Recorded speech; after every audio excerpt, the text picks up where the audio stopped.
இது நான் தங்கமயில்ல சீட்டு போட்டிருந்தேங்க. 1 இயருக்கு முன்னாடி போட்டது. இந்த டைம் கரெக்டாக எனக்கு இதாச்சு. மொத்தமா எனக்கு வந்து ஒரு 10 கிராம் கிட்ட வந்துச்சுங்க. ஏன்னா நான் போடும்போது ரொம்ப ரேட்டு. 6000 நான் போடும்போதே 6300 கிட்ட இருந்துச்சுங்க நான் போடுற டைமில். ஆனால் நான் எடுக்கிற டைமில் சரியான லஸ்ஸுங்க. 6100 கிட்டன்ற மாதிரிலாம் வந்துருச்சு. இப்போ ஒரு 6400 கிட்ட வந்துருச்சு இன்றைக்கி ரேட் பார்க்கும்போதெல்லாம். அப்படின்னும்போது இன்றைக்கி ரொம்பவே லஸ்ஸாக இருக்குது. நீங்கள் பர்ச்சேஸ் பண்ணுறீங்கன்னா இந்த டைம் கரெக்டாக இருக்கும்.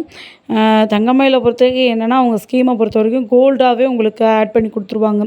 இப்போ நிறைய கடைகளில் சீட்டு பற்றி பார்த்தோம்னா நிறைய டிஃப்ரெண்ட் ஆகுது. ஆனால் தங்கமயிலை பொறுத்த வரைக்கும் டிஃப்ரெண்ட் எதுவுமே இல்லைங்க. அதே மாதிரி தான் அவங்க கொண்டு போய்கிட்டு இருக்காங்க. நீங்கள் கோல்டாகவே பர்ச்சேஸ் பண்ணி வாங்கிக்கலாம். ஆனால் ஜிஆர்டி மாதிரி உங்களுக்கு கிஃப்ட்ஸ் எதுவுமே கிடையாது. அதுக்கு பதிலாக உங்களுக்கு செய்கூலி சேதாரத்தில் 75% வரைக்கும் லெஸ் பண்ணுறாங்க. நீங்கள் அதேமாதிரி ஜிஆர்டிக்கு இதுக்கு என்ன டிஃப்ரெண்ட்னா, ஜிஆர்டியில் அந்த மந்த்து எப்போனாலும் நீங்கள் கட்டலாம். ஆனால் தங்கமயிலில் அப்படி கிடையாது. உங்களுக்கு அந்த நீங்கள் சீட் போடும்போதே எந்த டேட்டில் நீங்கள் கட்டணும் அப்படின்றத ஒரு ஸ்டிக்கர் மாதிரி முன்னாடி ஒட்டி கொடுத்துருவாங்க. நீங்கள் அதை பார்த்து கரெக்டாக அந்த டைமிங்கில் நீங்கள் கட்டியே ஆகணும். அது ஒன்று தான் எனக்கு கொஞ்சம் மைனஸாக இருக்குது. அந்த மாதத்துல எப்போனாலும் கட்டலான்னு சொன்னாங்கன்னா கொஞ்சம் நல்லாயிருக்கும். ஏன்னா ஒருத்தவங்களுக்கு டேட் வந்து மாறும் சம்பளத்தோடது. 1 மந்த்து கரெக்டாக 1ஆந்தேதி 10ஆந்தேதின்லாம் மாறும். அப்படின்னும்போது அது ஒன்று தான் கொஞ்சம் இடிக்குது. இதில் பாருங்களேன், முன்னாடியே உங்களுக்கு டேட்லாம் அவங்க இது பண்ணி கொடுத்துருவாங்க. அந்த 11 மாதமும் நீங்கள் எந்த டேட்டில் கட்டணும், எந்த டேட்டில் கட்ட தவறக்கூடாதுன்றத முதற்கொண்டு அவங்களே இது பண்ணிடுவாங்க. அதேமாதிரி எனக்கு ரொம்பவே பிடிச்சிருந்துச்சு. கோல்டை பொறுத்த வரைக்கும் எந்த குறையும் சொல்ல முடியாது தங்கமயிலில். எனக்கு ரொம்பவே பிடிச்சிருந்துச்சு. நீங்கள் சீட்டு போட்டிங்கன்னா உங்களுக்கு 75% வரைக்கும் லெஸ் பண்ணுவாங்க. செய்கூலி சேதாரத்துலேருந்து உங்களுக்கு 75% வரைக்கும் லெஸ் பண்ணுவாங்க. இந்த மாடர்ன் ஜுவல்லரிலாம் இருப்பாங்கள்ல, ஜோவன்லாம் அந்த மாதிரி எடுக்கிறீங்கன்னா அதுக்கும் 75% வரைக்கும் லெஸ் பண்ணுறாங்க. அந்த புக்லேயே உங்களுக்கு பின்னாடி போட்டிருப்பாங்கங்க. நீங்கள் எவ்வளோ கட்டுறீங்க, எப்படி உங்களுக்கு அந்த கிராமில் உங்களுக்கு ஆட் ஆகுது, ஏன் டேட் மாறி நீங்கள் கட்டக்கூடாது அப்படின்றது எல்லாமே அந்த புக்லேயே, நீங்கள் வாங்குகிற பில் புக்லேயே உங்களுக்கு கரெக்டாக பின்னாடி போட்டிருப்பாங்க. என்னென்னலாம் நீங்கள் கட்டுவீங்க திருப்பி அப்படின்றதெல்லாம் அவங்களே அதில் பிரிண்ட் பண்ணி வச்சுருப்பாங்க. எனக்கு வந்து சொன்னாங்க செய்கூலி சேதாரம் 75% வரைக்கும் லெஸ்ஸு, ஆனால் ஜிஎஸ்டி கட்டிடணுங்க அப்படின்னாங்க 3% வரைக்கும். சரி ஓகே அப்படின்னு நானும் சொன்னேன். இதே கோல்டு காயின் எடுத்தாலும் இதே தானா அப்படின்னு கேட்டேன். ஆமாங்க, இதுவே தான். கோல்டு காயின் எடுத்தாலும் சரி நீங்கள் 3% ஜிஎஸ்டி கட்டி தான் ஆகணும் அப்படின்னு சொன்னாங்க. சரி ஓகே அப்படின்னு. இப்போ இந்த செய்கூலி சேதாரம் என்ன கணக்கில் வரும் அப்படின்னு கேட்டேன். கோல்டு காயினை பொறுத்த வரைக்கும் செய்கூலி சேதாரம் கிடையாது தான் மேம், ஆனால் நீங்கள் ஜிஎஸ்டி கட்டி தான் ஆகணும்.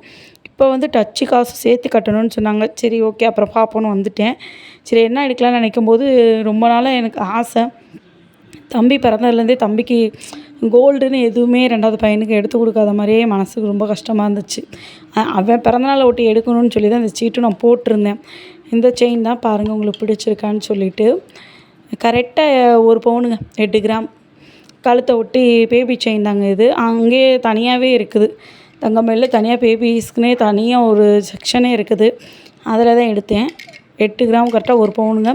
நல்லா இருக்குது கழுத்தை ஒட்டி. இன்னும் லென்த்தாகவும் இருந்துச்சு. 8 கிராமுக்கு 1 பவுனுக்கு நல்லா லென்த்தாகவும் இருந்துச்சு. நான் தான் வேணான்னு விட்டுட்டேன். ஏன்னா தம்பி கொஞ்சம் கடிப்பான் செயினெல்லாம் பிடிச்சி. அதனால் சரி அவன்கிட்ட கொடுத்தோம்னா கடிச்சிருவான் அப்படின்னு சொல்லிட்டு தான் லென்த்தாக எடுக்காமல் இந்த மாதிரி கொஞ்சம் கழுத்தை ஒட்டி இருக்கிற மாதிரி எடுத்தேன்.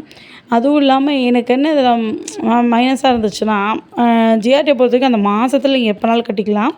10வது மாதம் வரும்போதே அவங்க கேட்டுருவாங்க. 11வது மாத சீட்டையும் கட்டிட்டு நீங்கள் எடுத்துக்கிறீங்களா. ஜிஆர்டியில் யாராவது பர்ச்சேஸ் பண்ணியிருந்தீங்க, சீட்டு போட்டிருந்தீங்கன்னா இது உங்களுக்கு நடந்திருக்கான்னு சொல்லுங்கள். 10வது மாதம் முடியும் போதே மதுரையெல்லாம் பொறுத்த வரைக்கும் நீங்கள் பர்ச்சேஸ் பண்ணுறதுனா கேட்டிங்கன்னா ஓகேன்னுவாங்க. இல்லை நீங்கள் கவுண்டரில் காசு கட்டும்போதே கேட்டுருவாங்க, இப்போயே பர்ச்சேஸ் பண்ணுறீங்களா இல்லை அடுத்த மந்த்தே இப்போ வந்து பர்ச்சேஸ் பண்ணிக்கிறீங்களா அப்படின்னு. நான் அந்த ஞாபகத்திலேயே தான் தங்கமயிலையும் நான் சீட்டை போட்டேன். கடைசியில் பார்த்தா நானும் சரி அதே மாதிரி தானே இருக்கும், 10 மாதம் கழிச்சு போய் எடுத்துக்கலாம். கடைசியில் பார்த்தா அவங்க 11வது மாதம் முடிஞ்சு அங்கிட்டு 1 மாதம் கேப் விட்டு தான் கொடுப்பாங்களாம். என்னோடய சீட்டு வந்து ஜூலையோடு முடிஞ்சிருச்சு. ஜூலையோட ஓவர் 11ஆந்தேதியே நான் பில்லுக்கு கடைசி என்ட்ரன்ஸும் கட்டிட்டேன் பில்லு.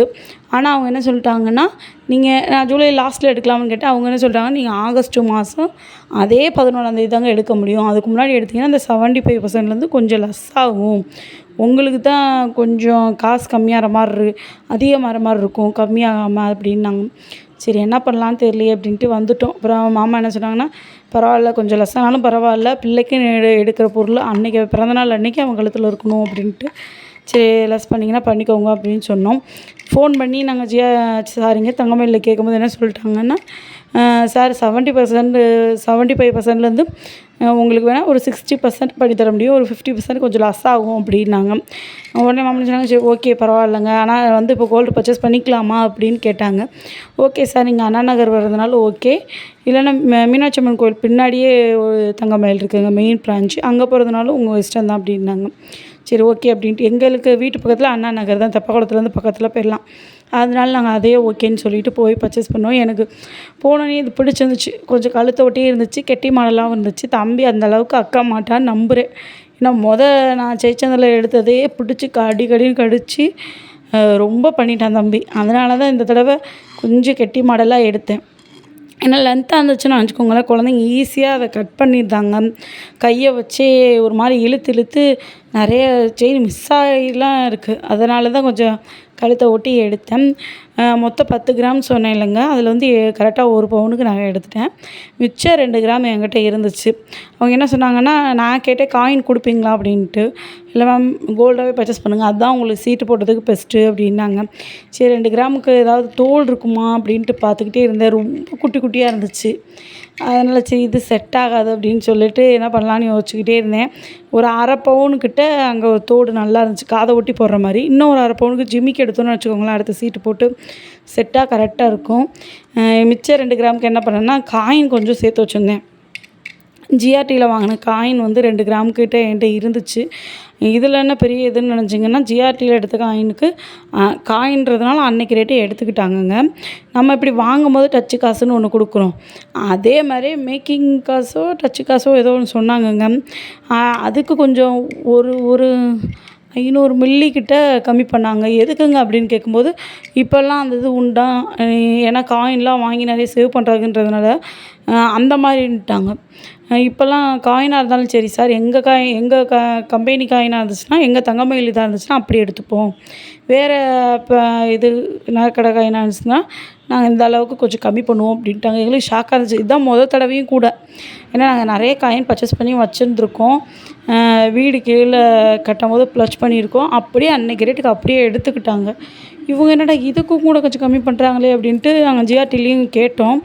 அவங்க என்ன சொன்னாங்க, ஆமாம் சார், இப்போ அந்த இது வந்து எங்கள் இதுலேயுமே இருக்குது, நம்ம காயினாக இருந்தால் மட்டும்தான் நாங்கள் அப்படியே வாங்கிப்போம், ஆனால் வேறு ஏதாவது நகைக்கடை காயினாக இருந்துச்சுன்னா நாங்களுமே ஒரு 2 கிராமுக்கு 500 மில்லி, 1 கிராமுக்கு 250 மில்லி கிட்ட நாங்களே கழிச்சிட்டு டிஸ்கவுண்ட் பண்ணிவிட்டு தான் மிச்சத்தை தான் உங்களுக்கு கொடுப்போம் அப்படின்னாங்க. எங்களுக்கு என்னடான்ற மாதிரி இருந்துச்சு. ஏன்னா மோஸ்ட்லி மிடில் கிளாஸில் இருக்கவங்க நகை சேர்க்கணும்னு நினைக்கிறோம், ஆனால் இந்த அளவுக்கு நம்மக்கிட்ட ஆட்டையை போடணுன்னே அலைகிறாங்கன்றது என்னன்னே தெரியல. தேங்க்யூ.